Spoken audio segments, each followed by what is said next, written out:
Good evening, ladies and gentlemen. On behalf of Bangalore branch, I welcome each one of you for today's half-day seminar on GST Amendment Act 2018. Frequency of number of notifications, amendments are increasing day by day. So it's the need of the hour for all of us to get updated.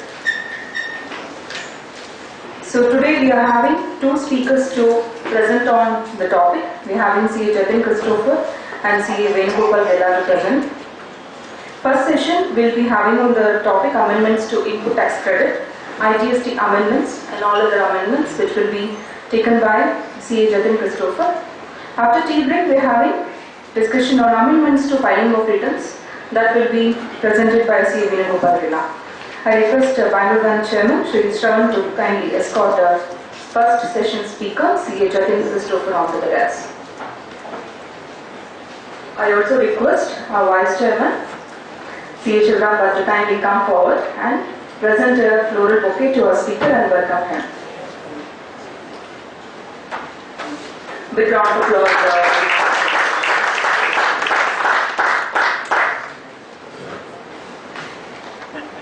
I request our chairman to kindly address the cabinet.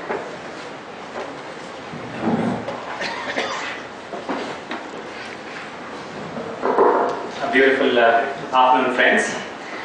Well, as Divya mentioned, the GST Council in its December 2018 meeting notified quite a few provisions of the various GST Amendment Acts. A majority of these provisions under the Amendment Acts were made applicable from the 1st of February 2019, barring a few provisions pertaining to the new written filing procedures. So today's two sessions will be all about what these provisions are contained under these acts and how the industry needs to assess the impact of these changes and what sort of changes that they are supposed to make in their tax structures or systems in their respective organizations. So we have with us Jatin and Venugopal, few of the really expert and experienced speakers that Bangalore has seen in the field of GST, who will be updating all of you about these two important topics under the GST Amendment Act. I welcome both the speakers to today's session. Talking about the future programs of the branch, first the major programs. We have a one-day investor awareness program on March 2nd. It's a full-day program. It will be held in the same premises, third floor auditorium. And on March 23rd, we have the bank branch audit seminar in Hotel Chancery Pavilion. We have online registrations, of course, and starting yesterday we have revamped our mobile app, and through our mobile app you can register for the all these programs, because the payment gateway integration and things like that have already been done, so you don't really have to log into your system. Now you can make the registrations through the handheld devices. Before I hand over the session, friends, I think this is the last seminar under my chairmanship for the year 2018-19. I would like to thank all the members, all the students, the speakers, the faculty members, the staff of the institute, more importantly, for all the support that you have extended to me. Of course, 1 year as a chairman and 6 years as managing committee chairman, it's been a really enriching experience, a learning experience, a lot of memories to take home. I would like to stay connected in whatever way possible. All the very best. And over to Divya.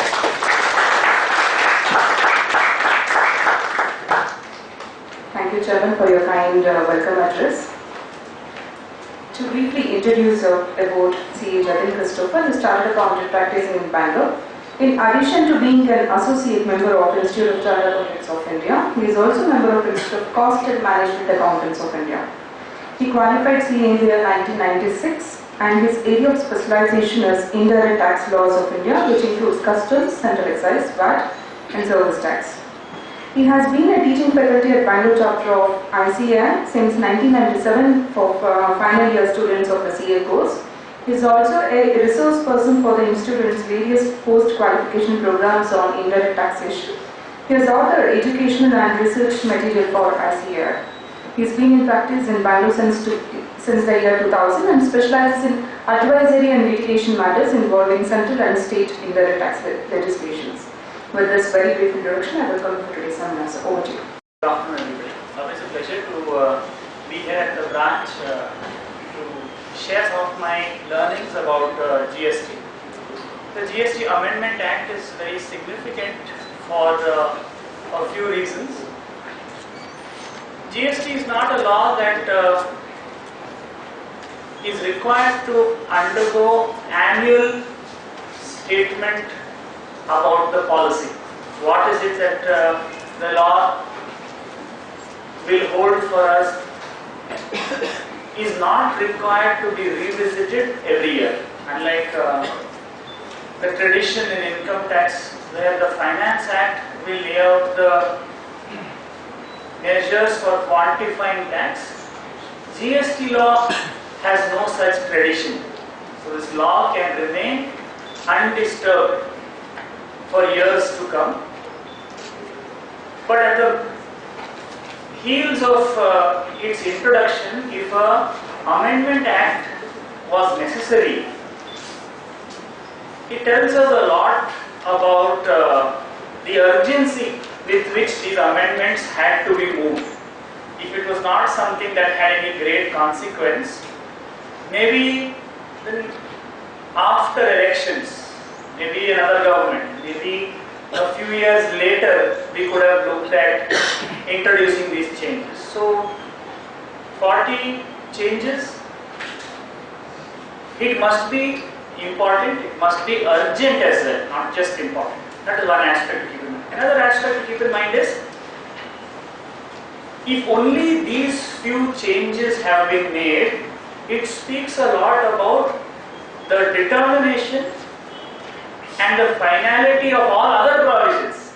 We've been talking about what is not okay with some of the expressions that have been defined. We've been talking about place of supply provisions. There are some challenges there.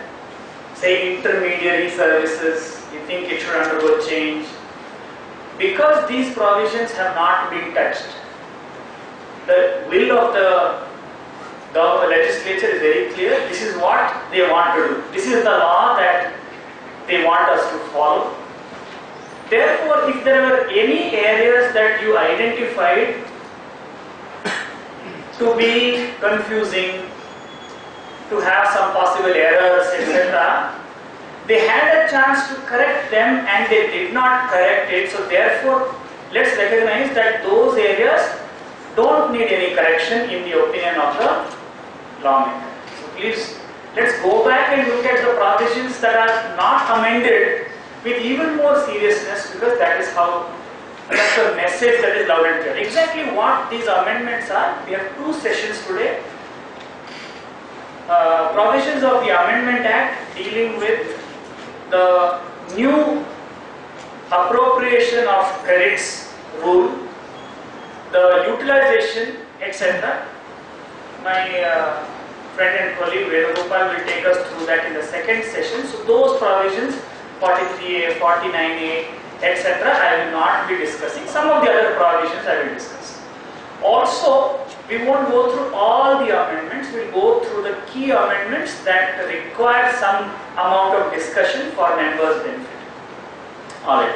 Now before we go into the law itself, I am sure everyone has a copy of the Amendment Act, because the topic was already circulated and you signed up saying you want to attend a seminar on CGST Amendment Act. So I am assuming some are carrying one printout, some are carrying more than one. Those who don't have, you can borrow from, looks like others also don't have. Alright.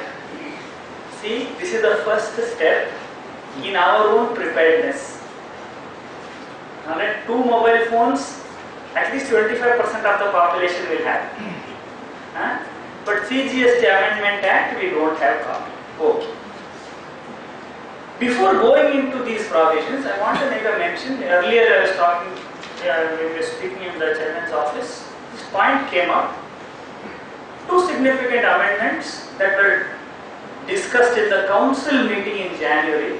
One is revising the 20 lakhs limit to 40 lakhs, the threshold limit for registration.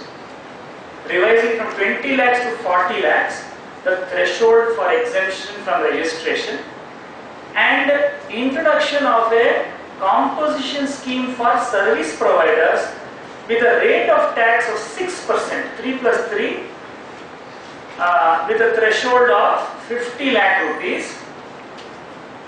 These two aspects, among others, these two aspects I just want to mention. The council has made a recommendation that the government can propose these two amendments. To change the 20 lakhs to 40 lakhs, an amendment is required to section 22. Section 22 regarding registration contains the threshold limit of 20 lakhs. That has to be amended to 40 lakhs. How will we make an amendment to CGST Act section 22? Government will have to introduce CGST Second Amendment Bill 2019. Once the CGST Act is amended, 29 states will have to amend their section 22. Union Territory GST Act will have to undergo amendment, and then once everybody has amended, another wonderful day it will get notified. So for now 20 lakhs remains. 20 lakhs does not become 40 lakhs from February 1st or April 1st or June 1st or January 1st 2020. Don't know when it will happen. So please don't allow that to interfere with your understanding of section 22. Another composition scheme for service providers, while the broad mechanics of the rate of tax, the threshold limit, etc. have also been touched upon, that requires an amendment to section 10. Amendment to section 10 means another CGST Amendment Act. So mostly next year we can have one more seminar on CGST Second Amendment Law. So for now, these amendments are not at all applicable, so please don't allow Twitter to interfere with your practice.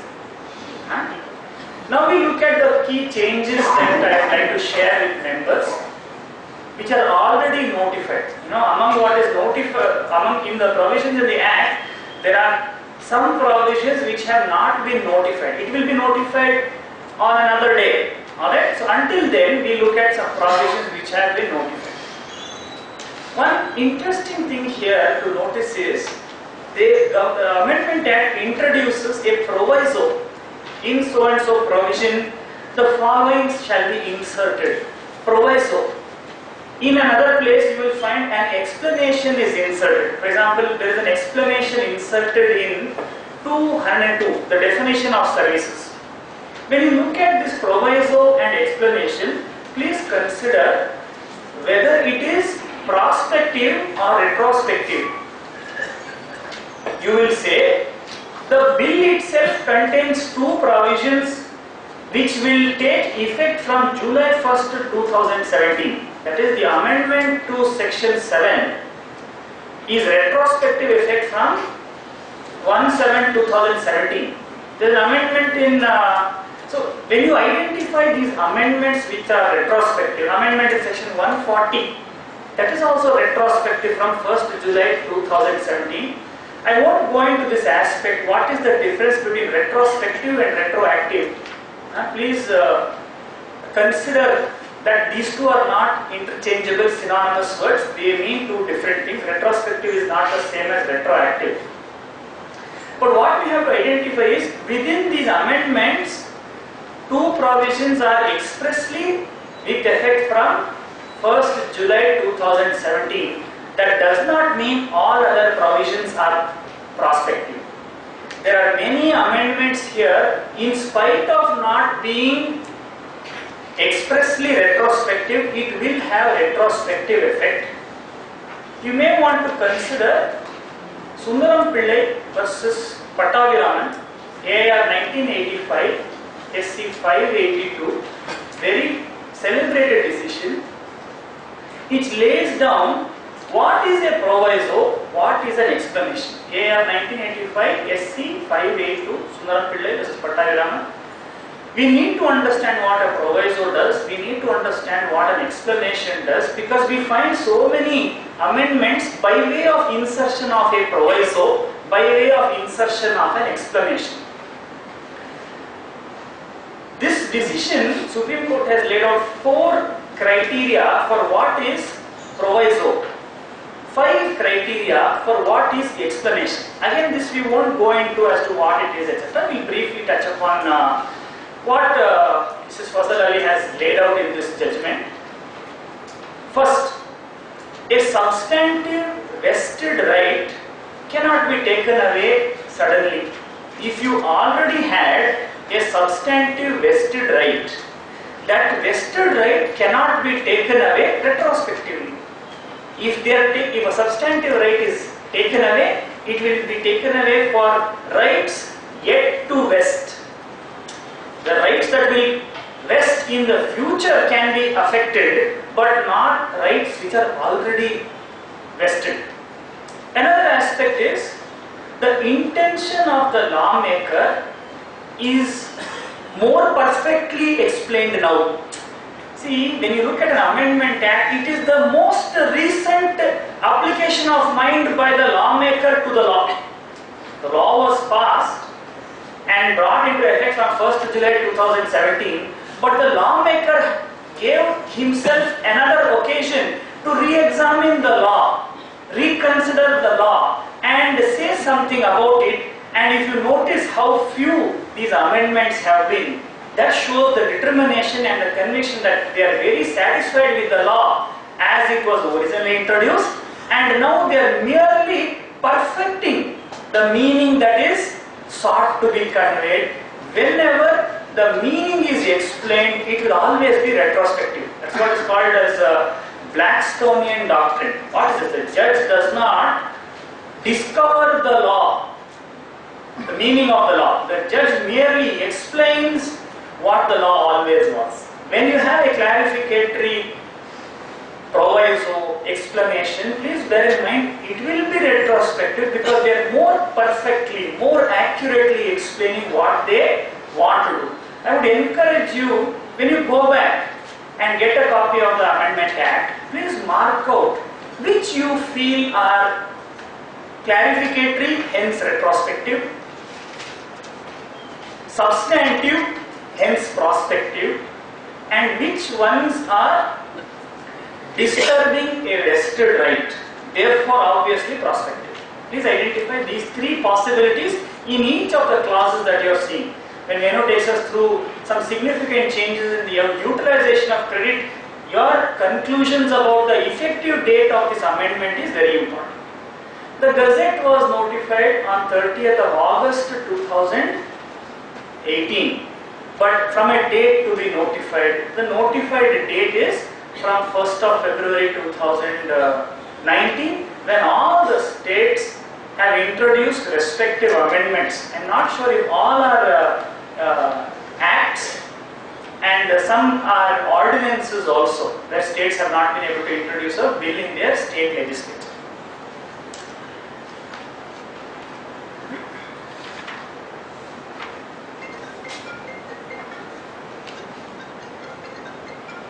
Alright. Definition of business has been amended. If you see clause H regarding the definition of business, business, as you know, is an inclusive definition. There are various clauses. Of all the clauses that caused confusion, they did not disturb any of those. They only disturbed clause H. Clause H dealt with services by a race club. When you look at the definition of business, it is very important, because for one, what we generally understand business to be is not relevant. That much we have discovered. Non-recurring nature of an activity is also business. Repetitive activity also need not be business. Every month in our office we throw old newspaper. In your residence also, I am sure you are discarding old newspaper. Every month this takes place. It is not business. You are not in the business of selling old newspaper at your residence. But once in a while a landowner enters into a development agreement, it is already business. So please bear in mind, the definition of business uses two different expressions. One, it talks about the nature of the activity. Another, it talks about the person who carries out this activity. Services by A, it talks about the activity. Sometimes it talks about the nature of activities, a trade, commerce, manufacture, adventure, wager in the name. So therefore you have to identify which clause of 217 does your activity become a business. Many times I come across confusion that people express because, sir, it is not my business. Why is it not your business? Ada Gutila. We need to recognize exactly which limb of the definition comes within the scope of business. I take clubs and association to contrast with this amendment in clause H. Clubs or association, it describes the nature of the venture and not the form of an organization. ICAI, is it a club or an association? Don't answer, think about this, because as the answer comes out quickly, it will mostly be wrong. Think about it, club or an association, it does not talk about the form of the organization, it talks about the enterprise, the way it is. Versus, if you see clause H, it used to say services of a race club. Now they have amended it to read as activities of a race club. There was an interpretation that used to be followed, especially those who are involved with the activities of a race club, that only the services of a race club, which is the commission, that alone is business. I would think that business, once someone comes within the touch of business, that test cannot be re-administered for every transaction. You are either doing business or you are not doing business. If you are doing business, it is not business vis-a-vis some activities and not business vis-a-vis some other activities. Alright? Here the lawmaker considers it expedient to make this amendment to open up the field as far as what is business, activities of a race club. Now there are no boundaries as to what are all activities that comes within the scope of business. So friends, this business amendment is very significant because it not only tells us what has to happen in the context of a race club, it also tells us a lot about other enterprises, what activities they are involved in. Very often we tend to think that once an individual is registered, everything that he does in his life is part of the business. That is also not, that is the other extreme of taking this so seriously. On the other hand, to draw this distinction transaction wise is also not reasonable. So please bear in mind, business will be one area where there will be contest. If we were to say that some activities are excluded, some activities are not excluded. Typical activities could be whether sale of motor vehicle by a proprietor who has GST registration, is it business or not? If a partner in a partnership firm takes the vehicle, a motor vehicle which a firm has, if a partner of a partnership firm takes it away for his own use forever, never to return it back, is that a supply? So if you look at the order in which we will identify, and quickly share this and move on to the next point. 7.1a requires business as well as consideration. 7.1a requires business as well as consideration. 7.1c does not require consideration. If you identify it in that order, 7.1c does not require consideration. So when you are looking at Schedule 1, let's identify whether it is a supply and only subject to a specialized treatment by Schedule 1, or it is made a supply for the very first time in Schedule 1. I'll give an example here. If you notice, there are 4 entries in Schedule 1. Alright? Entry 2 and 3 start with the word supply. Supply by a registered person to another related person or a distinct person. So it must already be a supply which will get a different treatment under para 2 of schedule 1. Another example could be para 3 says again a supply by a principal to an agent. It must first be a supply before even entering schedule 1.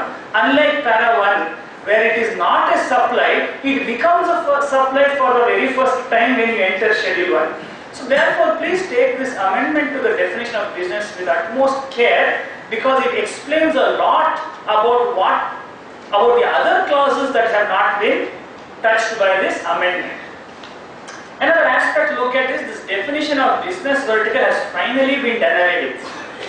Business vertical, previously we had this concept of reference to accounting standard. Later business vertical itself came to be from the model law, and then we had the definition of business vertical where geographical differentiation was not entertained but only based on product, segment and so on. Now that entire aspect has been done away with. Where is the relevance of this amendment? This amendment will only affect prospectively. Amendment will have a bearing because there is a proviso inserted under section 25 where we have these provisions. For each place of business we are welcome to obtain a separate registration. Just one word of caution, whenever we take more than one registration, the second or the third registration, let us not think that it is now easier to comply. Previously I had 10 locations in Karnataka. In Karnataka itself I had 10 locations. I could not gather the information in time to file my returns. So the slowest branch would decide the pace of compliances in the entire company. The branch that was the slowest in providing information would decide the pace of compliance as far as the entity is concerned. Now with this amendment, suddenly we are overjoyed saying I can take 10 registrations. You have only multiplied your problems 10 times. Please be very careful. I would advise great discretion while considering multiple registration in the same state. In another state there is no option, but within the state I would advise great discretion while thinking of having multiple registration. One is the compliances. Another aspect is that between the branches now there has to be some supply under schedule 1. Inter-branch supply of goods, services will get triggered because the registration becomes a distinct person. The managing director who provides his guidance and supervision for one branch, we cannot say he doesn't provide any supervision and guidance to all other branches. Some may make this allegation against the managing director that he does not take care of so and so branch. In some cases it might be almost true, but from the point of view of GST, the fact that you have multiple registration requires you to have inter-branch supply of management, oversight and supervision services charged for. What is the time of supply? In February 2019 we are discussing what should be done about inter-branch supply for 17-18. Time of supply is every month. You should have always done this, now you have to continue to do this. So please be very careful if you are considering multiple registrations after this business vertical concept has been done away with, and for each place of business you are considering more than one registrations. In the definition of services, there is an insertion. An explanation has been added to say that for the removal of doubts, it is hereby clarified, is it prospective or retrospective? For the creation of doubt, we had one section. For the removal of that doubt which we created, we have an explanation. Now we are clarifying that the expression services includes facilitating or arranging transactions in securities. Clearly there was no doubt in the past. Here it does away with any doubt. For the facilitation activity of buying and sale of securities will have exposure to GST. If you look at section 7, this is a very interesting amendment. First of all, the clause expressly says It will take effect from 1st July 2017. It will be deemed to have always been in that form. What is the form that they are looking at? There are multiple amendments here. The key amendment to look at is insertion of section 7(1)(a). Previously, as you knew, Schedule 2 was part of section 7. 7(1)(d) said activities specified in Schedule 2 will be treated as a supply of goods or supply of services. Now they have moved Schedule 7(1)(d) and placed it as 7(1)(a).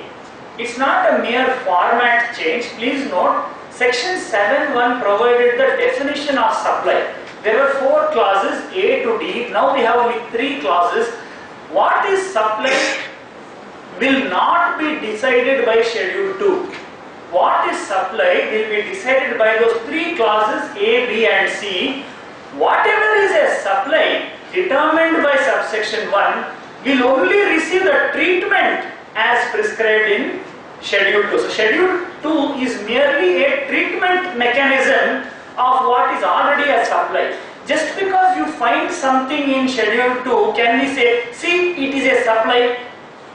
Schedule 2 merely talks about the treatment that will be given. So here there is a fiction to say that even though you are dealing with goods, if Schedule 2 says it will be taxed as a supply of services, then time of supply of goods will not apply to this transaction. Place of supply of goods will not apply to this transaction. All provisions of the law dealing with services will apply to this transaction. We will take a couple of examples and move on. Leasing of computers. Historically, we have been paying VAT on this. Alright? Because it is a transfer of the right to use computers. Since there is a transfer of right to use, obviously VAT is applicable. GST law says in para 1B or 5F, 2 provisions are there dealing with 2 different ways of undertaking this transaction. It says it will be treated as a supply of services. I'll give a quick example and move on. I have an operating lease for an equipment, operating lease of an equipment for 24 months. There is an operating lease for equipment for 24 months duration. Question for members to consider is it 24 lease agreements in one document, or is it one lease agreement with 24 installments to pay? I'll repeat the question. You don't have to answer, it's for you to kindly consider. Is it 24 lease agreements in one document, or is it one lease agreement with 24 installments to pay? The implication of whichever answer we come out with is, if it is one lease agreement with 24 installments to pay, on accrual basis I have to pay GST at the beginning on the lease payments for the entire duration. Only one time of supply. But if it is, see, it's like collecting the debtor slowly. But if it is 24 agreements in one document, there are 24 times the supply takes place. 24 times the supply will take place. How will we find out the answer? Which way it is? The way to find out this is by going through Transfer of Property Act 1882. 105 of Transfer of Property Act. Please bear in mind, this law does not apply only to immovable property. Transfer of Immovable Property Act Allah. Transfer of Property Act. So therefore, it will apply to this case also. 105 deals with how the law operates. Very quickly, please bear in mind, on the last day of the month, the lessee constructively returns the leased goods to the lessor, and the first day of the next month, he takes it back from the lessor. That is why there are 24 lease agreements in one document. Once it is treated as a supply of services, it is not based on the location of the goods, but the location of the supplier of services, where the incidence of the nature of supply will be determined. Another aspect here is aircraft parts, engines are often taken on lease. When I import an aircraft engine, I have to pay customs duty because customs law recognizes this as import of goods. But in GST, this transaction is recognized as supply of services. The engine may cost 10 crore rupees. the monthly installment may be 20 lakh rupees. What do I pay customs duty on? What do I pay GST on? If you notice, this aspect has been harmonized by customs law. Customs law issues a notification exempting IGST on imports on the condition that you pay IGST under as a service. Basic customs duty is collected on the engine that is brought on lease, but the IGST is exempted under 50 of 2017. This has been amended after GST was introduced. So please bear in mind, we have to harmonize the treatment of these transactions. Going back to the reference to Schedule 2, what is important is Schedule 2 does not declare what is a supply. Schedule 2 merely declares what is otherwise decided to be a supply, how it will be treated for discharge of tax. That alone is the responsibility of Schedule 2. Now if you look at what amendment has been made in Schedule 2, the title of Schedule 2 has been amended. Please bear in mind, how significant is the title? How significant is the title? For all of us, these things don't matter so much. As long as table 4.1a is working alright, we are happy with GST. That's all we are concerned. Please bear in mind, since they are given this much importance, let's see what is the change in the title to Schedule 2. It says, activities treated as supply of goods or services have been changed to activities or transactions.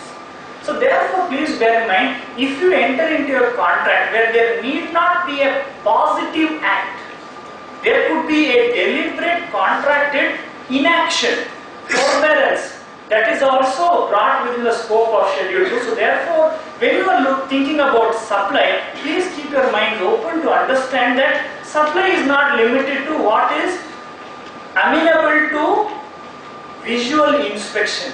What service you provided? Show me. That is not necessary. Keep quiet, I will give you 100 rupees. That is also a service. You understand? So that is how the law views this. So we have to take this with utmost care.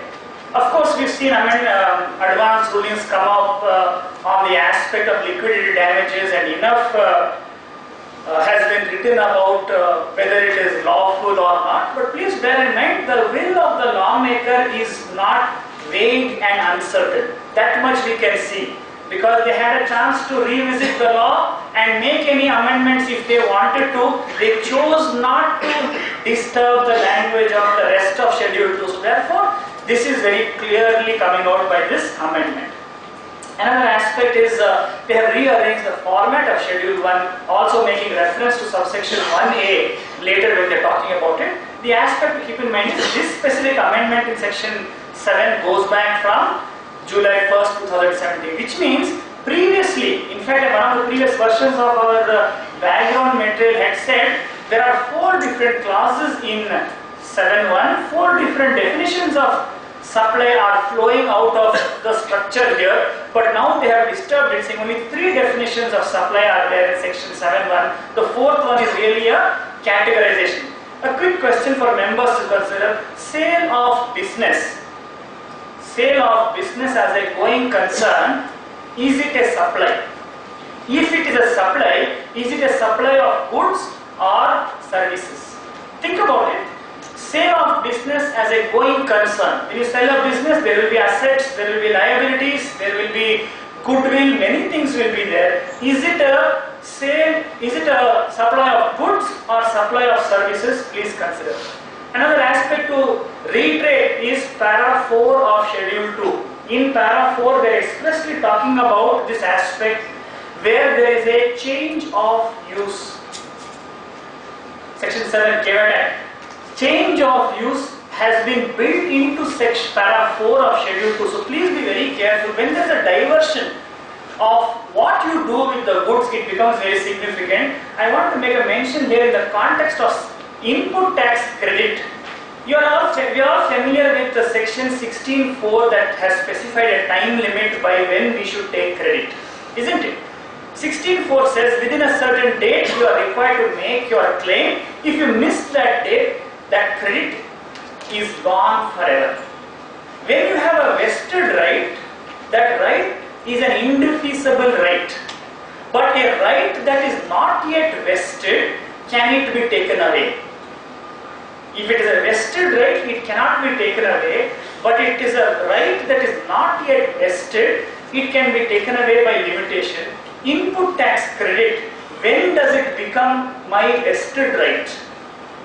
If you ask a assessee, he will tell you that as soon as I purchase the goods, it has become my vested right. As soon as I made payment, it became a vested right. As soon as I received the invoice, it became a vested right. Please bear in mind, the credit that is allowed in 16(1) is not final until you actually put it to the intended use. The use may result in production losses, normal loss, abnormal loss, doesn't matter. As long as there is no diversion of end use, the credit does not yet become vested, which is why notification 20 of 18, where in the case of garments, where they said the closing balance of unutilized credit on 31st of July will be deemed to lapse.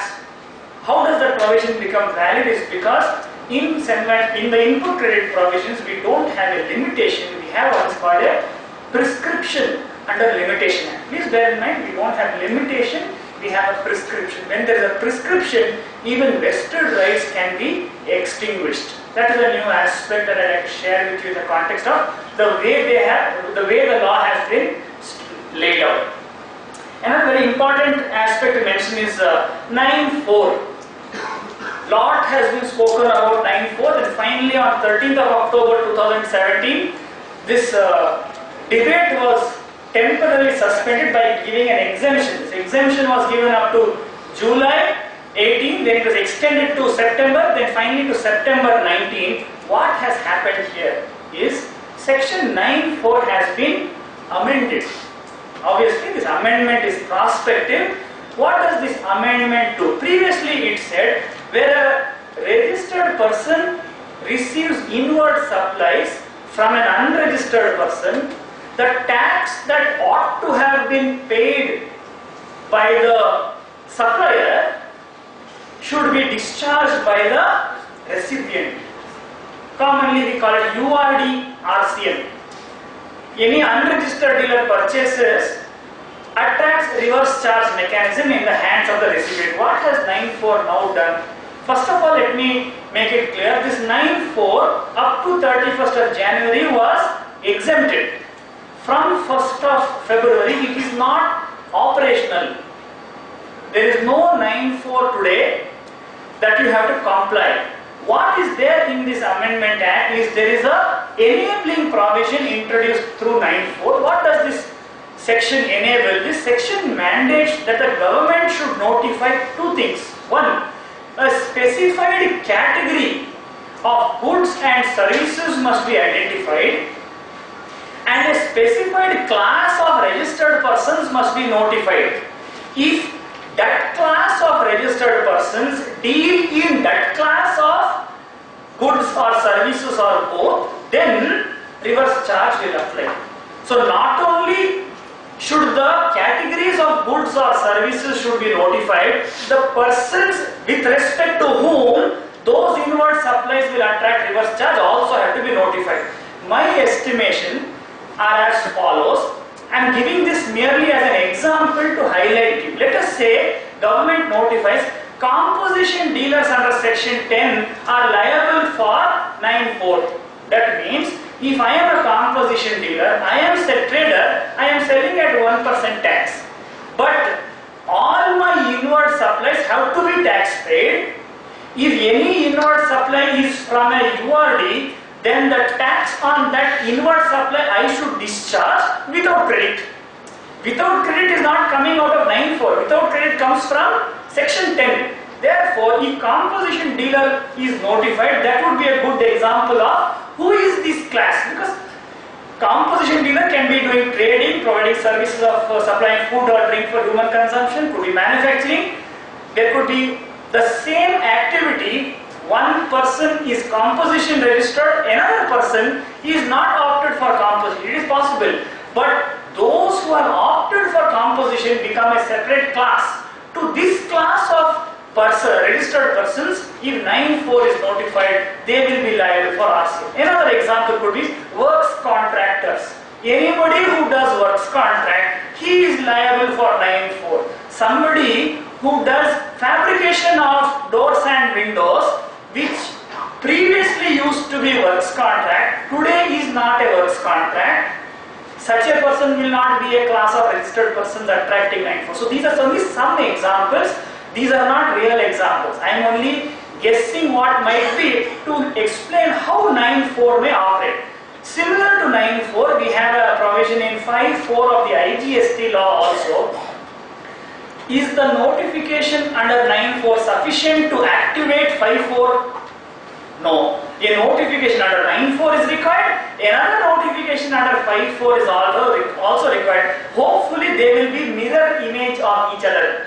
They should not miss out one class in 5(4) but include that class in 9(4). They should not miss out one category of goods in 9(4) but include it in 5(4). Hopefully it will be a mirror image. If it is not, it is a topic of a good seminar. Alright, so therefore please consider that they have to notify. Until they notify, 9(4) will be in the law. It is already in the law because it has been notified, but it is only an enabling provision, it is not yet active. Composition, very important. Section 10 has undergone a few amendments. First amendment I want to mention is the threshold limit to opt for composition has been revised from 1 crore to 1.5 crores. 1 minute. The threshold limit here again is enabling. The government may notify who will be eligible for composition up to 1.5 crores. Presently the notification only says 1 crore. So the government now has to enable composition for those above 1 crore but below 1.5 crores. So this 1.5 crores is a enabling dormant amendment. Clear? Enabling but a dormant amendment as of now.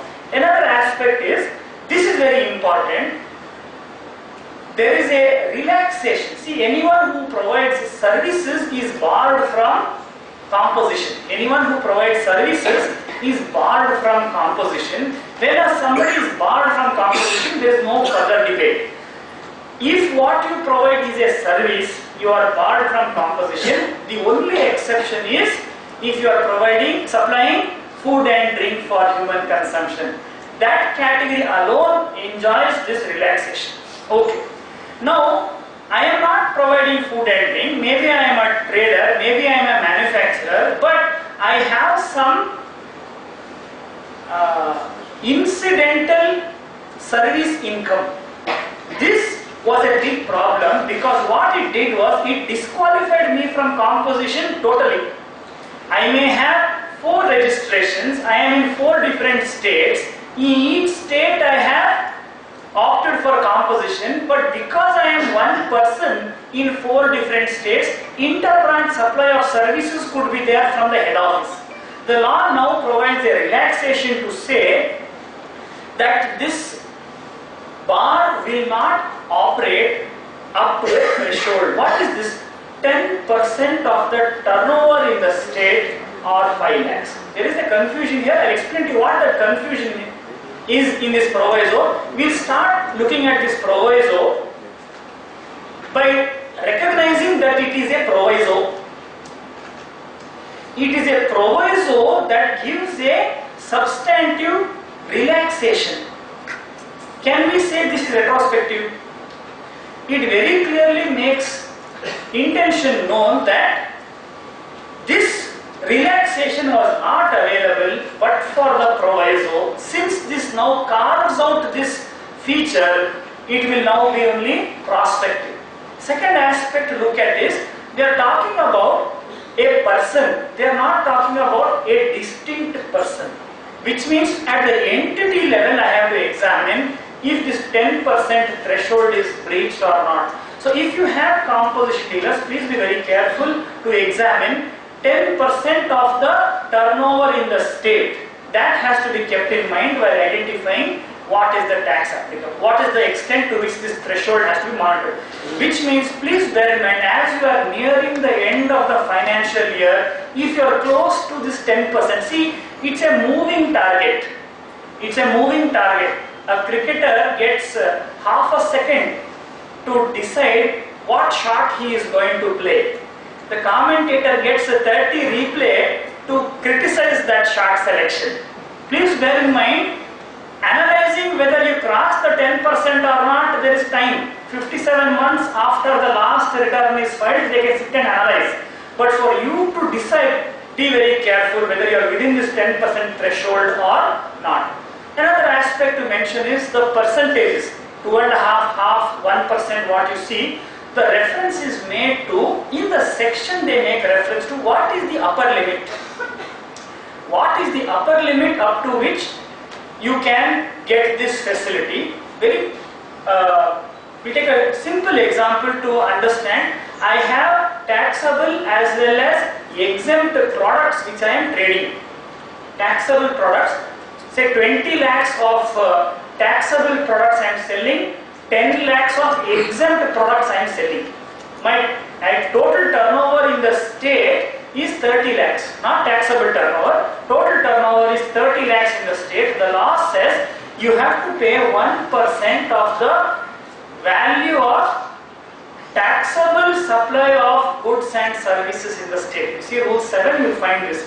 This 1%, do I pay only on the 20 lakhs or do I pay this 1% on the 30 lakhs? Please bear in mind, I have to pay tax on that entire 30 lakhs. Let us not equate this with a tax on the taxable turnover only. Tax on the taxable turnover is quantified as 1% on the total turnover. Alright, please bear that aspect. Another aspect to mention here is the opening expression of section 10 itself says, in lieu of tax payable by him. Previously the law said, in lieu of tax payable by him. Now the law says, in lieu of tax payable by him under 9(1). I am a composition dealer. I have a tax liability on my outward supplies under 9(1). Previously the law said pay tax in lieu of tax payable by him, which means this tax that I pay under section 10 subsumes all obligations under all sections of this law. But now if you see, they have said in lieu of tax payable under 9(1), which means 9(3) is specially applicable to me. If I have inward supplies on which reverse charge is payable, even though I am under composition, I have to pay 9(3). If I have any URD purchases, again I have to pay under 9(4) if composition dealer gets notified under 9(4). So please bear in mind, there are interlinkages, there are corresponding amendments made in section 10 to enable the implementation of 9(4) on composition dealers also. We have to be very mindful of that. Alright. Some corrections have been made in section 12 and 13 of IGST Act. There is one very important amendment made in section 12 of IGST Act. I will come to that when we get to IGST law. Some changes, necessary changes, references to section 31 have been corrected through this amendment act. Section 16, very very important. Again here, in section 16, we have inserted one. I find this of all the amendments, the one that I like the most. First of all, it is an explanation inserted to section 16.2. What is 16.2? 16.2 is the most feared subsection, because it laid out 7 conditions for me to qualify, 4 clauses and 3 proviso. 7 conditions were laid down to say that I should have received the goods or services, bill should be in my possession. What else? The supplier should have made the payment of tax to the government and I should have filed a return under section 39. Then there was this condition regarding payment to be made to the supplier and so on. Here they have inserted an explanation. First point, Patavirama's decision. Why explanation? Why explanation? Is the explanation inserting a substantive new feature to the law, or is the explanation more perfectly explaining the lawmaker's intention? First point. If it is only to clarify the lawmaker's intention, to allay any fears, to do away with any doubts and questions, then this can have retrospective effect. What are the 2 aspects that are covered in this explanation? One, where goods are delivered, when you go back and read this provision, please follow Who is this registered person they are talking about? In the opening words of the explanation, they talk about someone called a registered person, and in A and B, they talk about such registered person, such registered person. You see who they are talking about. First clause talks about where A supplies goods to B. A supplies goods to B, but at the direction of B, A delivers the goods to C. A supplies the goods to B. At the direction of B, A delivers the goods to C. The law now makes it clear that it will be deemed. It will be deemed. When something is deemed, are they deeming the law or are they deeming the fact? Deeming fiction is used to introduce an artificial set of facts. They don't disturb the law. The law continues to demand that you have to receive the goods if you are eligible for, to be eligible for the credit. The law here, through an explanation, uses the word deemed to say that when the goods are delivered to C, it will be deemed that A has received the goods, so A is eligible for credit. What is the application of this amendment in our in the course of business? Let us take, there is a in-transit sale. There is a series of in-transit sales. If there are only 3 parties and 2 sales involved, we understand it straight away. Suppose there are 5 parties involved and 4 sales are taking place. A sells to B, B sells to C, C sells to D, D sells to E. Alright, you can go back and work this out. It's not very complicated, only it looks, makes me look intelligent on the podium. Now you just take these 4 sets of transactions involving 5 parties. The question that we have to keep in mind is, when will the third person, A, B, C, B will be eligible for ITC when E receives it, correct? B will be, A sells to B, B sells to C, C sells to D, D sells to E. Goods go from A to E. B will be eligible for ITC by this explanation when E receives the goods. My question for members to consider is, when will C be eligible for credit? Please be careful. When E receives it, A has received it. When did B received it? When did B issue an invoice to C? I am afraid when there are a chain of in-transit sales, the credit will not come before the output liability. Output liability can come ahead of the credit. If the transaction is commenced and concluded within the same tax period, you might be okay. But if the transaction commences towards the end of one tax period and concludes at the beginning of the next tax period, you may have additional cash outflow to discharge your output tax liability. This you need to visualize. We'll go back to the clause B in this explanation. It says, in the case of services. I want to read this provision so you can also know that I am not imagining some expression here. Where the services are provided by the supplier to any person on the direction of and on account of such a registered person, A, B, C, at the instruction direction of B, the services are provided to C. Now please bear in mind, let us not think GST law has introduced bill to, ship to for services also. There is no such thing. Please bear in mind, why I say this is, the power to decide what is the interstate character of a supply is exclusive privilege of Parliament. See, 269A(5) makes it very clear that the Parliament may by law determine the supply is interstate or not. This amendment is flowing in section 16 of the CGST law, which means there will be a mirror amendment in the state GST law also. Power under 269A(5) cannot be usurped by states.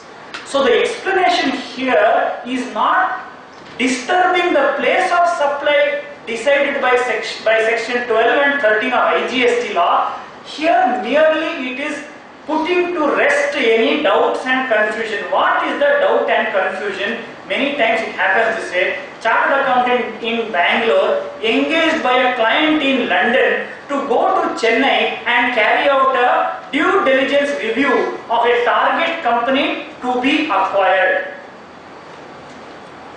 See, the chartered accountant in Bangalore travels to Chennai, carries out this due diligence. Who is the recipient of the service? Who did the chartered accountant provide his services to? These are all matters that can create confusion. This could be one example. Another example could be a call center, a technical support center where the beneficiaries are buyers of computers in South India, but the contract may be with the computer manufacturer in Delhi. Who is my client? To allay fears about whether the service has actually been received by the recipient, 293.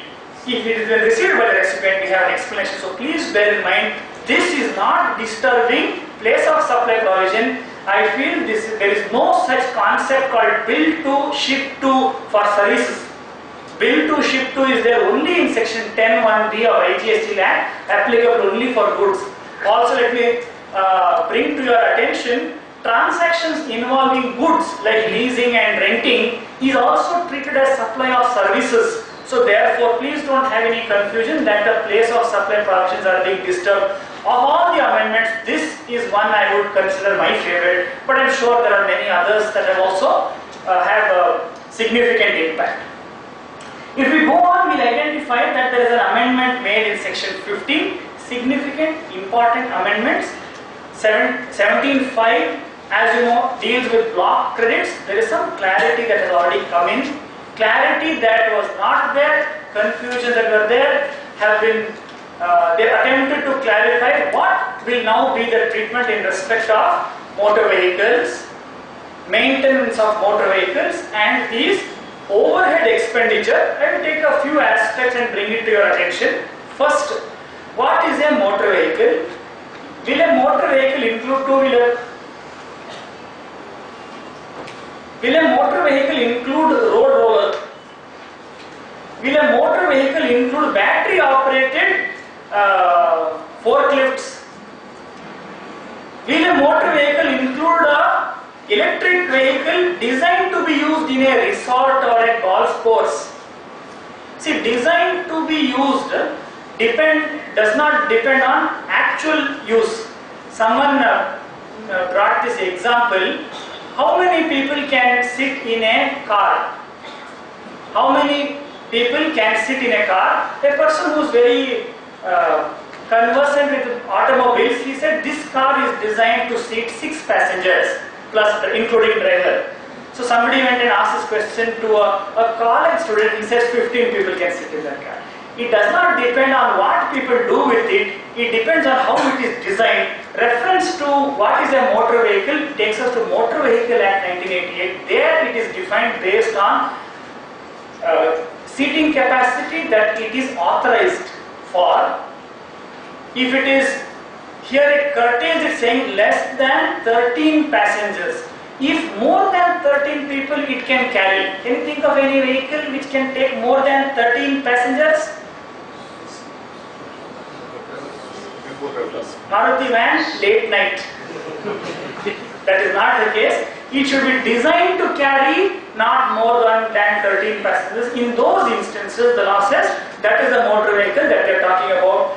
If it is an electric vehicle designed to be used only within a specific boundary, that is also not a motor vehicle. If it is less than 4 wheels, if it is less than 25 cc, then that is also not a motor vehicle. So please bear in mind, common sense, what we understand as motor vehicle has no role here. Like so many other things we know in common sense, we have learned, has no place in GST. This is another provision.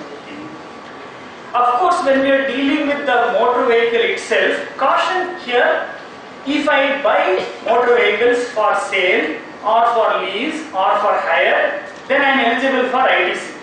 When I buy motor vehicle for sale or lease or for imparting training, I am eligible for credit. I buy motor vehicle and keep it in my showroom as a demo car. Will I be eligible for credit? Please bear in mind what is the application of this motor vehicle has to be gone into. There is an advanced ruling also in Automobile Kerala where they said credit is available in respect of demo cars also. But the aspect to consider here is what have we done with this motor vehicle becomes extremely important. It has to be used for further supply involving this. I'll give a quick example. There is a builder who is launched a villa project in Bangalore. Alright, the villa project, each villa costs 2 crore rupees. Each villa costs 2 crore rupees, and whichever customer books the first villa, alright, will be entitled to one motor car costing 50 lakh rupees. Alright, so he launches this program, and there is one person who is selected to get this car. Now the question is whether this builder can take ITC on the motor car. Whether he can take ITC on the motor car, the way we can identify is this an inward supply for him? It is an inward supply because the dealership has raised an invoice on him. He has received the invoice from the dealership. It's an inward supply. Is he selling the car? When he gives the car to his customer, is it an outward supply? The implications are that if he does not admit that it is an outward supply, the car plus the villa become a mixed supply for a single price. Villa will be taxed at 43%.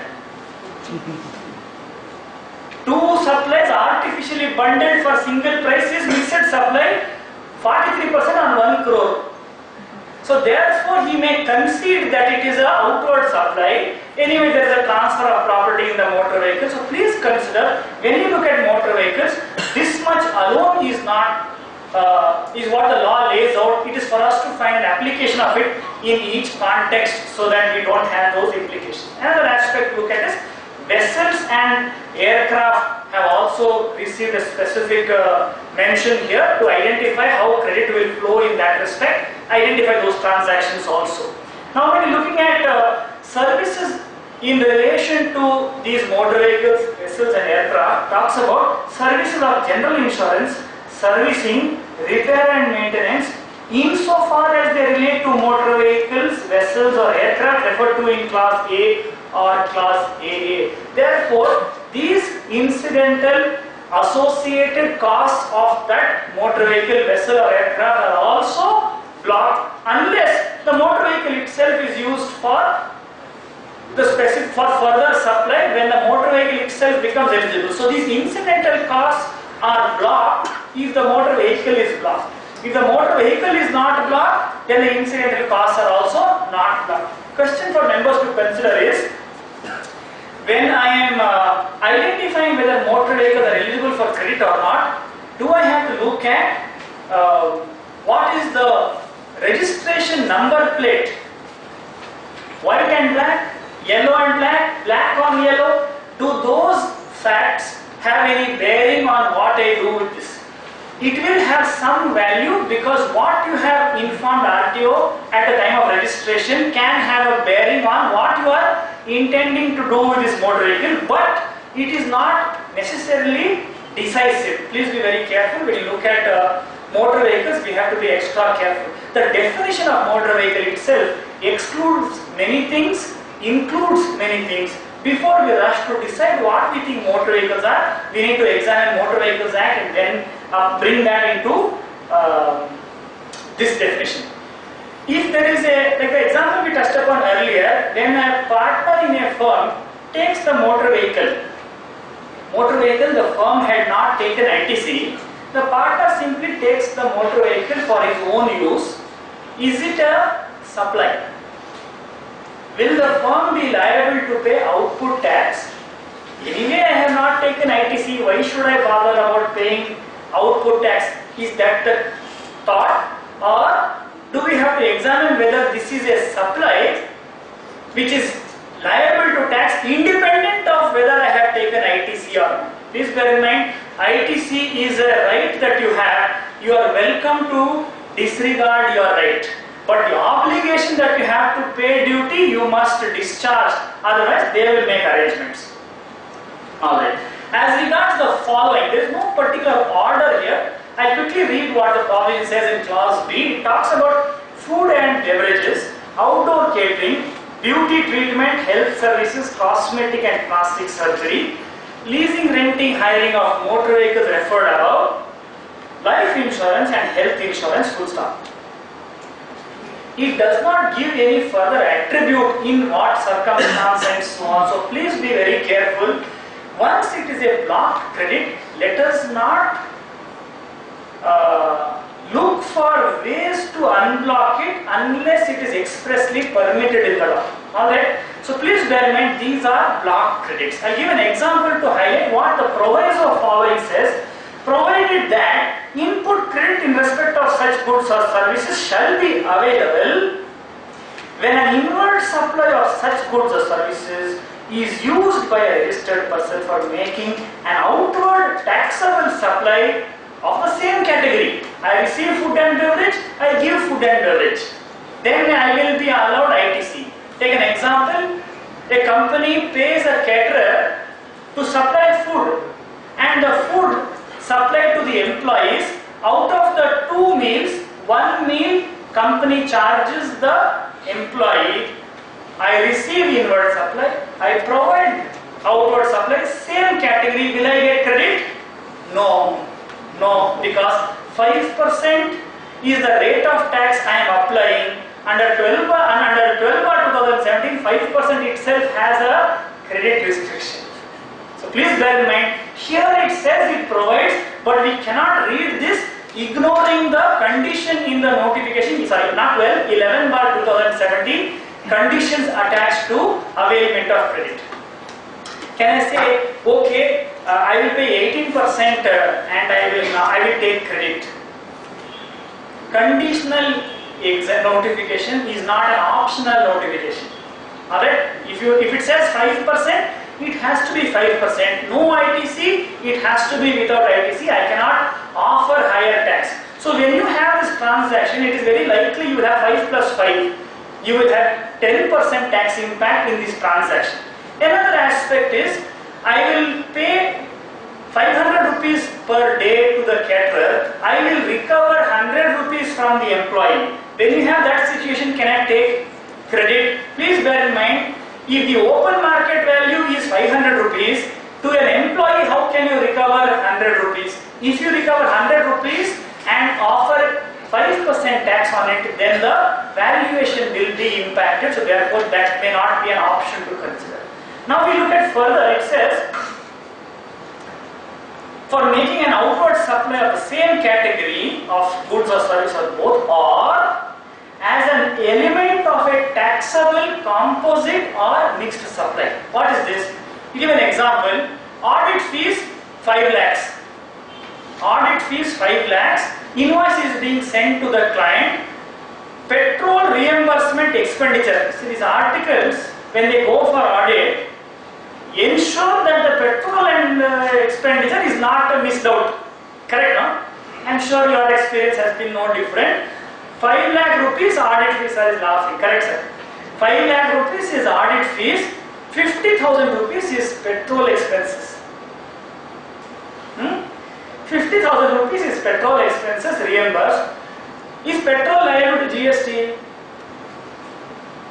Not liable to GST. Now this auditor has to charge GST. Will he charge GST on 5 lakhs or 5 lakh 50,000 rupees? Sorry? 5 lakhs. On 5 lakhs only, because 50,000 rupees, he is, please bear in mind, this 50,000 rupees is the cost of the petrol. He is claiming reimbursement from the client. He is not selling petrol to the client. You are making auditor to change his line of business only. Please charge GST on 5.5 lakhs and not only on 5 lakh rupees. I was discussing this with my friend Sandesh, she brought this up. It is a valuation adjustment, so therefore you cannot take credit even if the reimbursement includes food and beverage, outdoor catering. I don't know nowadays whether articles are telling beauty treatment expenditure also. Whatever it is, just because it is included in the taxable value, when you are raising a bill on your client, does not give you permission to recover it unless you are actually supplying that also by way of as an element in another composite or mixed supply. That aspect we have to be very careful about. Membership of a club, health and fitness center, straight away closed. No sir, it is for, no, it is blocked. Use it for your health, improve your health, but no credit. No but. Illa idu. It is blocked means what? Yes sir. So coming back to that petrol, what it is. Depends. See, the question will tell you which exactly is the pain point of the article. Yes sir. Can't you act as a pure agent only to the extent of petrol charges and exclude it from charging? Think when you have the reimbursement of expenses, it may not be possible to pass the test laid out in Rule 33 to claim the exclusion from valuation. Petrol expenses may not satisfy that test. And travel expenditure for vacation, etc. Please be very careful. This much only is the restriction, which means when the company pays for a foreign tour package and the beneficiary is a customer or a distributor, is it an outward supply? Company pays for a foreign tour package and the beneficiary of that foreign tour is a customer or a distributor, is it an outward supply by the company to the traveler? If it is an outward supply, why didn't you take input credit? You forgot to take input credit, thank you very much, please pay output tax. There can be double impact on this, so please be very careful. No sir, I am in the electronics business, how can I have a foreign tour package as an outward supply? Outward supply is not regulated by your memorandum and articles of association.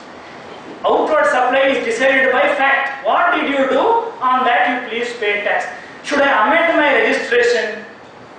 It is a matter of procedure. Even just because you did not amend your registration, can you be excused from paying tax? Next time, that will not happen. You will be liable to pay tax on this outward supply. Please be very careful. Another aspect to consider is amendments being made in section 22. Section 22, like I mentioned, the amendments are enabling certain features in respect of including a certain article. I think this amendment came in as a special request going from Karnataka, where we had to introduce this amendment. We look at the next amendment we look at is section 25. Very important amendment has been made here. I made a mistake last week when we were trying to circulate an update. The amendment says that a special economic zone, alright, a special economic zone, either the developer or the unit. Previously, the requirement was existing in Rule 8 that a zone developer or a zone unit must obtain a separate registration. In this section 25, they have brought this aspect itself that a special economic zone developer or unit must have a separate registration. See, on one hand, you now have a provision where for each place of business, you can have a separate registration, but if for a special economic zone, you need to have a separate registration. Suppose I have two SEZ units in Karnataka, one in Bangalore, one in Mangalore. How many GST registrations I need in respect of SEZ operations? I will leave it for you to consider. Suspending and cancelling registrations, very practical amendment has come in to enable this. Rules have also been suitably modified. When there is a cancellation application made, the officer is now authorized to suspend it immediately, so that there is no further compliances that become due, and after due verification, the suspended registration will be cancelled. There were questions about whether annual return has to be filed after I have filed for cancellation also. Maybe in some place I might have only contributed to this confusion, I don't know. If the registration has been in force for 17-18 and is not cancelled, please file annual return. If it is cancelled, sir, is it cancelled or not? How do I find out? Please go and find out. If it is cancelled, then you would have filed a final return under 45 and you will not be required to file an annual return under 44. That is one aspect to be mindful of. Alright. Section 34, much needed amendment. Previously, there was a requirement for one-to-one correlation. 100 invoices issued this month, 100 credit notes were required. Now, many-to-one has been enabled in the section. Venu was mentioning earlier that although the law now has enabled this, the feature is not yet available on the portal. Therefore, we may have to await this feature to be enabled, but certainly the substantive benefit has already come, and we need to take advantage of this. Wherever there are multiple transactions, instead of issuing hundreds of credit notes, a single credit note or a single debit note in respect of the earlier invoice is important. Let me just add a word of caution here. Many times I have inadvertently uploaded erroneous value in my GSTR1. Later I discovered that the value was higher than what was supposed to be reported. I went and issued a credit note. I should have only amended that invoice that I have uploaded in GSTR1. Since I have already issued a credit note, I am now not allowed to issue a genuine credit note in respect of that original supply. So please be very careful.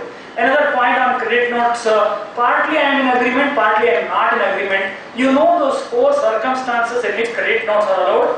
Goods are returned back, value billed is higher than what was supposed to be billed, rate of tax is charged higher than what was supposed to be charged, or the quality of goods or services has been deficient. The law says only in these 4 cases you can issue a credit note. If the goods have returned, I am required to issue a credit note. There is a time limit.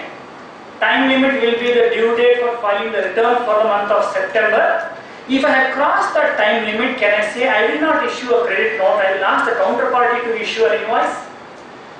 Please bear in mind that Circular 72 adds to some of this, it's misunderstood, I would think. At the time the goods are returned back, the decision must be made whether the customer will issue an invoice or the supplier will issue a credit note. We cannot revise this after we cross the October 20th or 25th due date. That is point number 1. Out of these 4 reasons, goods returned back is an indelible fact. Goods have either been returned back or it has not been returned back. If it is returned back, can anyone say, no, goods are not returned back? They cannot say that. Circular goes on to say, there is no time limit for issuing a credit note. The time limit in section 34 is only for the tax adjustment, which means if you receive back the goods and this October 20th or 25th due date is passed, issue a credit note, but don't bother to make any tax adjustment. Don't bother to even upload this in GSTR1 is what the circular goes on to say. But what if it is the other 3 cases? Value billed is higher, rate of tax charge is higher, or the goods are deficient. Please bear in mind, a substantial delay in issuing the credit note makes the reason for issuing the credit note doubtful. See, the contracting parties are expected to be prudent. Whenever the sale was made, October 20th has come and gone, till now you have not collected the credit note. Are you sure really this is a case where the value billed is higher than what was supposed to be billed? Could it be a case of really a bad debt which you are trying to get away as if it is a value that is overbilled? Please be very careful. Credit note, debit note, while the law allows it, before issuing it there can be challenge to the credit note itself. Why is it that you billed more? Or why did you issue this debit note? Why did you not issue the correct value originally? These questions will come. So I would certainly want to caution members to consider the circumstances necessitating credit notes and debit notes. Alright.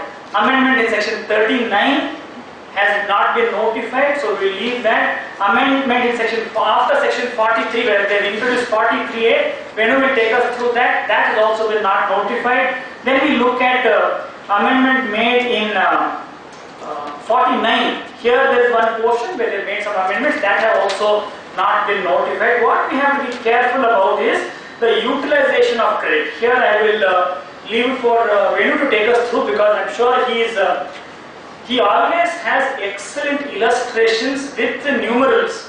So more than discussing text, I think if you look at the numerals, the effect of this amendment will be able to be registered more easily than otherwise. Alright. Important changes. Reference to foreign exchange in the definition of export of services has been modified. As you know, Government of India has entered into various agreements, bilateral, multilateral agreements to permit payment in Indian rupees. Alright? This arrangement would have been defeated where the export benefit were not to be allowed in the definition of export. Wherever RBI permits it, then if the payment in respect of the export of services is in Indian rupees also, it will enjoy the zero rated benefit. That is a welcome aspect. Certainly it is only prospective, not retrospective. Export of goods, what currency it should be made in? To qualify as zero rated supply, export of goods, what is the currency required? Please think about it and come back.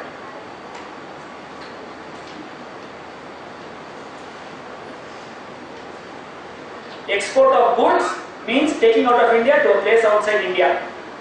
Payment, no payment, none of those things are talked about. Export of services only talks about repatriation in foreign currency or Indian currency as permitted by Reserve Bank. Please bear in mind, if an export, the foreign currency is not received, then is it a zero rated supply or not? It will always be an interstate supply, so therefore it will be a taxable outward supply, not eligible for zero rated supply benefit. So we have to be very careful about that. Amendments have been made to increase the threshold limit to 25 crores as regards pre-deposit is concerned. I'm sure at a point when we start having these litigations, at that time we will see these provisions being relevant. But please bear in mind, government is visualizing that there can be the order of magnitude can be of this kind. That is what has to be considered. One important amendment I would like to bring it to members' attention is in Schedule 1. Schedule 1, please bear in mind, contract is at the heart of supply in Section 7(1)(a).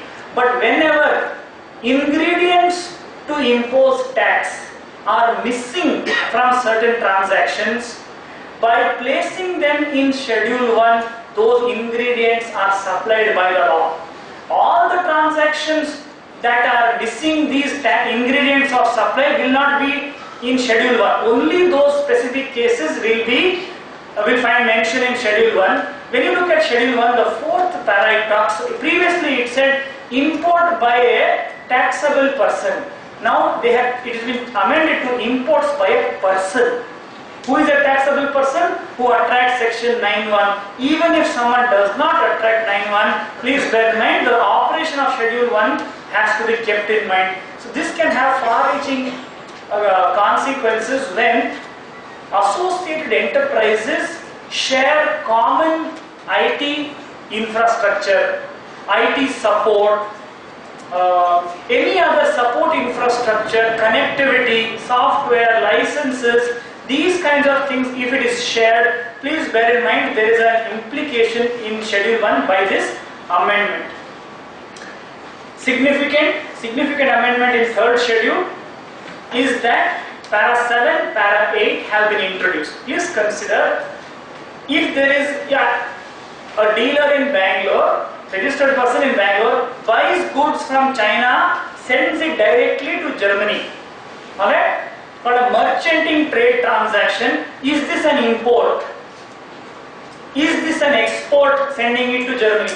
The answer to this question is relative. It is based on in which law, in the context of which law are we asking ourselves this question. From a financials of this entity is concerned, it is certainly a export earning, it is certainly an import payment.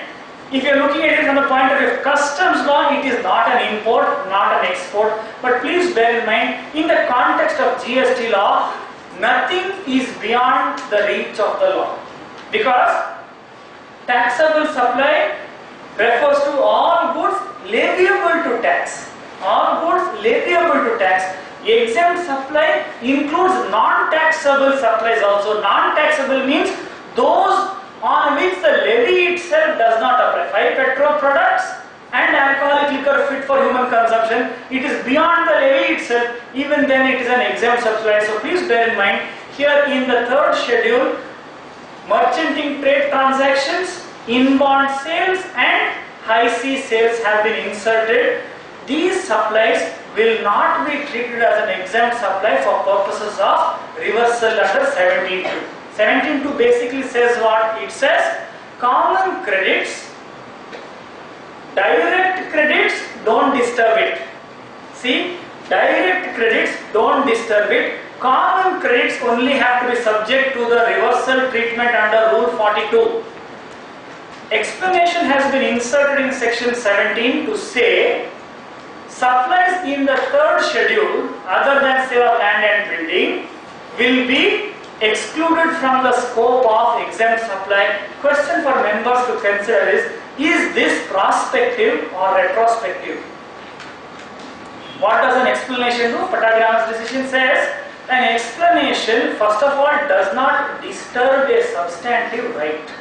Second, an explanation also more perfectly explains the lawmaker's intention. I will leave you with these words from Justice Fazal Ali to consider whether this can have retrospective effect, saying that this was a transaction always beyond the territory, taxable territory, therefore I will not subject it to the adjustment under Rule 42 until 31st of July or not, but prospectively anyway the answer is clear. Another aspect to consider is, please be very careful what you consider as common credits.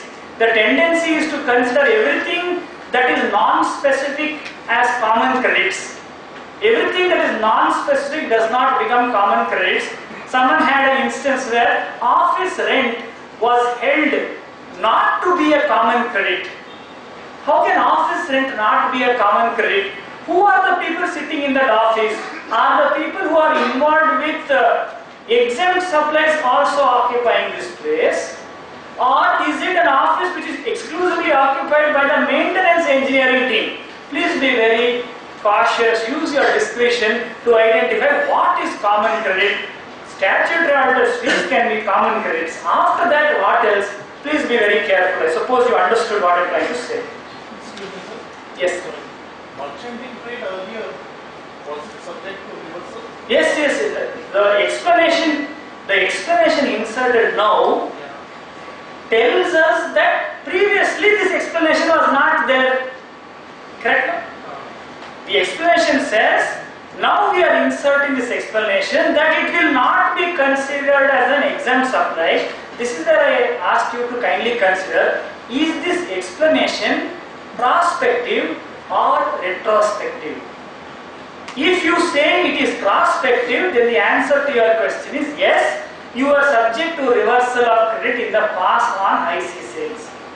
If you say no, this is only clarifying, previously also I had the same understanding, please disclose your interpretation of this explanation so that you are transparent about what stand you have taken. IC sales is okay, and specific about merchant trade. All three. If you see 7, 8A, 8B, all three deal with inbound sales, IC sales and merchanting trade transactions are now covered by this amendment. But earlier it was subject to reversal of IC. That is what it looks like by the way this explanation has been inserted. My view is that this explanation has to be contested as retrospective. Alright, I would like to contest this certainly, but this is not something that is open and shut. It's not free from challenge by the revenue. Please be very careful. Quickly we look at what is the amendments in the IGST Act. IGST Act also recognizes certain significant or some important aspects for us to consider. 5.4 amendment in IGST Act we have already talked about. Amendment to the definition of export of services also regarding the currency of remittance that we have talked about. I want to make a mention of one amendment in section 12A. As you know, transportation of goods by mail or courier. Transportation of goods by mail or courier, the place of supply was defined as the location of the registered recipient. In the case of an unregistered person, the destination of the goods. Proviso has been inserted to say I'll tell you what, so provided that where the transportation of goods is to a place outside India, the place of supply shall be the place of destination of the goods. It looks like this proviso should be in section 13. But please bear in mind, section 13 will apply when one of the two parties is outside India.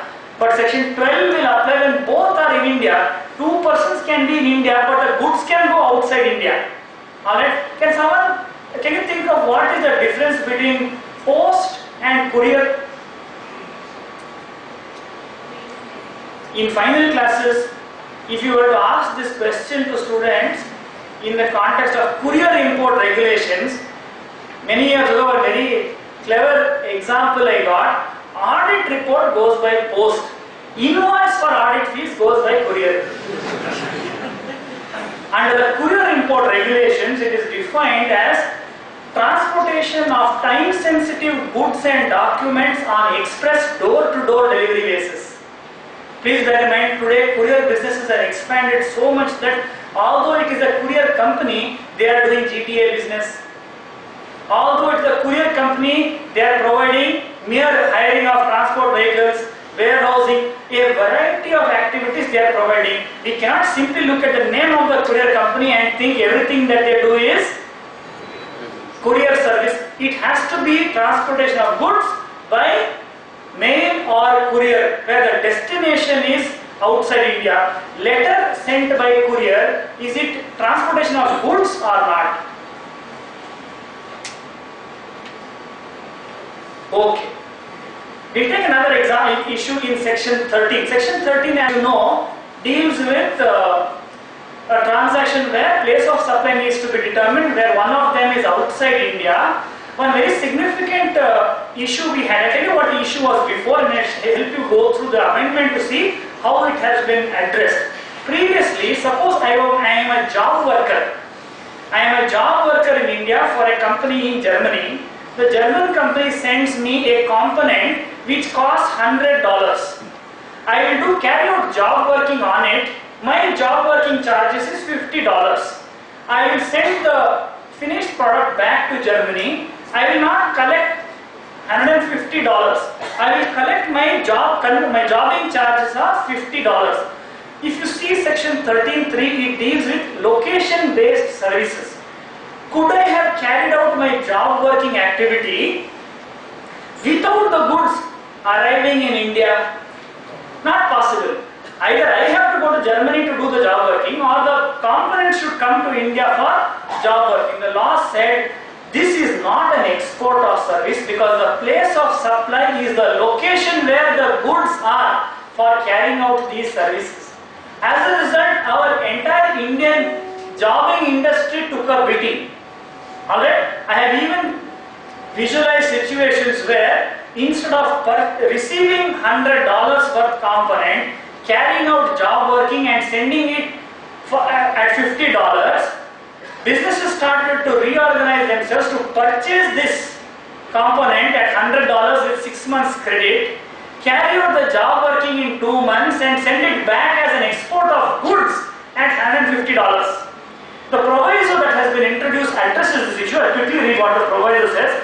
Provided further that nothing contained in this clause, that is 13.3, shall apply in case of services supplied in respect of goods which are temporarily imported into India for repairs or for any other treatment or process and are exported after such repairs or treatment or process without being put to any use in India other than that which is required for such repairs or treatment or process. So our job working activity can continue. The $50 which I bill the German client will qualify as export because it will no longer be under 13.3, it will fall back into 13.2. Place of supply will be the location of the recipient. Repair, treatment or process. Commonly we call it job working in the IGST law. If I repair my vehicle, is it also a treatment or process on the vehicle? What is the difference between repair and job work? If you look at it, please bear in mind that repair and job work are certainly different, although the processes that are carried out sometimes may even be exactly the same. A treatment or process will be job work if it brings into existence a functionality for the very first time. Repair is it restores the functionality that once existed in the object. So please be very careful when you are identifying repair or treatment or process. My question is, what if my activity is neither a treatment or process nor a repair? Will I get the relief under section in this proviso and fall back into 13(2), or will I be stuck in 13(3)? Examples can be clinical research, clinical trials, chemical testing and analysis services. See, many times these processes can be interchangeably used as if it is not a treatment or process. See, I will get a certain chemical compound, I will carry out some destructive testing, I will generate a report and send the report to my foreign client. Now, is this a location-based service or not? If it is a location-based service, I am not saved by this, because a treatment or process should bring into existence a functionality. Repair should restore an existing functionality. There was a wonderful opportunity to cover more than just these two, but the lawmaker has chosen to limit it to these two. Destructive testing and generation of a report may not be an export even after this amendment. We have to be extremely careful about this. Next, we will look at... Sir, in case of equipment. Sir? In case of equipment. Yes. See, in software industry, the software company here in India buys some goods for testing some software on behalf of the client. There is a software company in India. Which buys certain equipment for testing of the software. They buy some equipment to test the software. Test the software. Okay. And once the contract is over, they return the equipment to the... No, the equipment was purchased. Why will they return it free? They will sell it, or what will they do? No, the arrangement is the client will reimburse the cost of the equipment. This equipment will be sent back, or it will be retained here and the cost recovered? It will be sent back after the contract. See, remote services is already saved from the mischief of 13(3) by the previous proviso. A further proviso is now added. Your transaction does not come within this remote services being provided here. You have a case where the equipment is purchased by an Indian company. They receive this equipment to test their software. After testing, what happened to the software? They found that it needs further improvement. They started that project. Now this equipment which they brought for testing, is it no longer usable, or it has been exhausted during this testing, or it still has useful life which can be used? It still has useful life. And I will retain it, or I will not retain it? You will return to the customer. I will give it back to the customer. It is an export of goods, isn't it? Please visualize. I purchased an equipment, did some testing. After the testing, I sent it back. Many transactions in manufacturing industry also these things happen. Tool development cost. See, one is they will reimburse the cost with an intention to acquire ownership of the tool. Another is they will pay you a service fee to defray the cost of developing the tool. Normally a job worker does not want to part with the tool because he will lose the customer only who will take the tool and give it to another job worker. The development cost only is paid. Here if the goods go out, it is export. But if the equipment doesn't go out, but only the money comes in, it will be a service. And if that service was performed and it is a location-based service, it will not be export, liable to IGST. CGST and SGST in most cases. Alright. Alright. If we identify the nature of the amendments that have been made, they have been very few.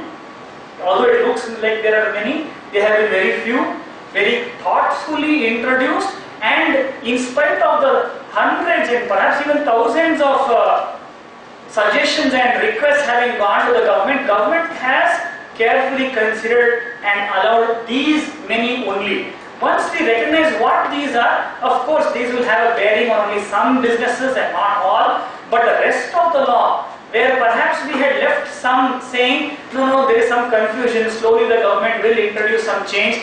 Please bear in mind that no change is coming. and the amendments that we talked about regarding the threshold limit for registration going up and the changes to the composition scheme for service providers, it's not going to come in until another amendment act is mooted.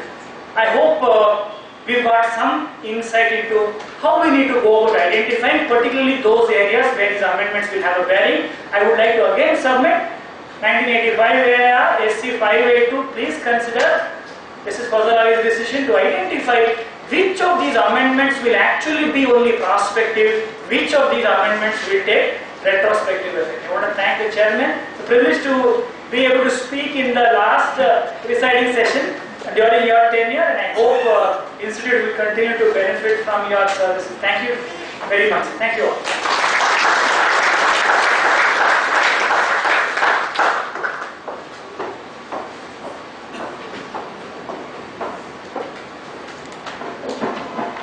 On behalf of Bangalore branch and on behalf of all the members present here, I thank CA Jatin Christopher for an excellent presentation. Big round of applause, ladies and gentlemen.